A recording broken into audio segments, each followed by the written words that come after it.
ठीक है, मैं पूरे डिटेल में एक-एक चीज़ को कर रहा हूँ तो दैट ताकि अगर आपके ज़हन में कोई सवाल है तो आप पूछ सकें। जी, एनी क्वेश्चंस?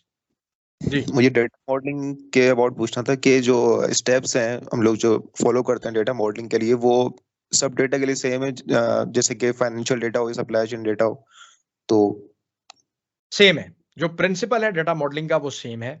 कहाँ पे किस सिनेरियो में कुछ कॉर्नर केसेस आ जाते हैं, खास तौर पे multiple many to many relationships आ जाती हैं बाज़ जगह पे, उनको कैसे हैंडल करना है, वो भी हर सिनेरियो के लिए सेम है।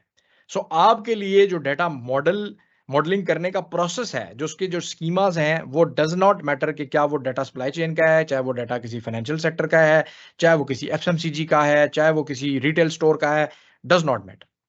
ठीक है जी? Okay, thank you. जी, any other question?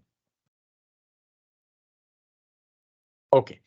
So continuing with the same two जो हमारे पिलर्स हैं DAX programming and report development, उसमें फिर डैक्स के एडवांस कॉन्सेप्ट्स हैं जिसमें खास तौर पे टाइम इंटेलिजेंस, कि आप कैसे टाइम बेस्ड कैलकुलेशंस कर सकते हैं। टाइम बेस्ड कैलकुलेशंस होती हैं जो बहुत सारे हम आपने सुने होंगे जो लोग इंडस्ट्री में हैं कि भी पिछले महीने की और इस महीने की सेल का क्या कंपैरिजन था, मंथ ऑन मंथ हम ऊपर गए हैं नीचे गए हैं, स्टार्ट ऑफ द ईयर से लेके आज तक क्या है, year to date, month to date, quarter to date, ठीक है, मूविंग एवरेज क्या है, रोलिंग टोटल क्या है। तो ये सारी चीजें हैं जिनके डिफरेंट जो डैक्स में पैटर्न्स हैं वो हम करते हैं। And then there are some functions in DAX, calculate table है, लुकअप टेबल वैल्यू है, सिलेक्टेड वैल्यू, डिस्टिंक्ट, इनको हम करते हैं। देन सब most important and powerful thing in DAX which is the table functions, कि जिसकी बेसिस के ऊपर आप टेबल्स को वर्चुअल टेबल्स क्रिएट करके जो है वो आप कॉम्प्लेक्स क्यूरीज, कॉम्प्लेक्स प्रॉब्लम्स जो है वो उसको आप सॉल्व कर सकते हैं। सो वो हम सारा का सारा कवर करते हैं। और जो पावर बीआई के जो हमारे कोर विजुअल्स हैं, जो कि bar chart, line chart, card visual, table visual, scatter visual और मैप विजुअल, इनके ऊपर हम काफी जो है वो डिटेल में इनको डिस्कस करते हैं। And then there are a few custom visuals जो कि पावर बीआई के कोर या नेटिव विजुअल्स नहीं है, तो उनको भी हम जो है वो देखेंगे। And that would be covered also as a part of a assignment या वर्कआउट, जो कि वर्कआउट 3 है, जिसमें हम कस्टम विजुअल्स को जो है वो हम जो है वो डिटेल में जो है वो देखेंगे। ठीक है जी, यहाँ तक अगर किसी का कोई सवाल है, और ये अगेन वही चीज़ें हैं जो मैंने अभी बताई हैं कि डैक्स में क्या-क्या चीज़ें होती हैं, तो आप पूछ सकते हैं वीक 5 के कंटेंट के हवाले से। Any questions? ऑलराइट, नहीं है तो आगे चलते हैं जी। Now we are into the week 6। तो वीक 6 में अब आपकी बेसिक्स जो चीज़ें थी, जो कि काइंड ऑफ आप कह लें कि जो कि आपका रिपोर्ट डेवलपमेंट के लिए जो-जो चीज़ें आपको चाहिए थे, वो अब आपकी आ गई।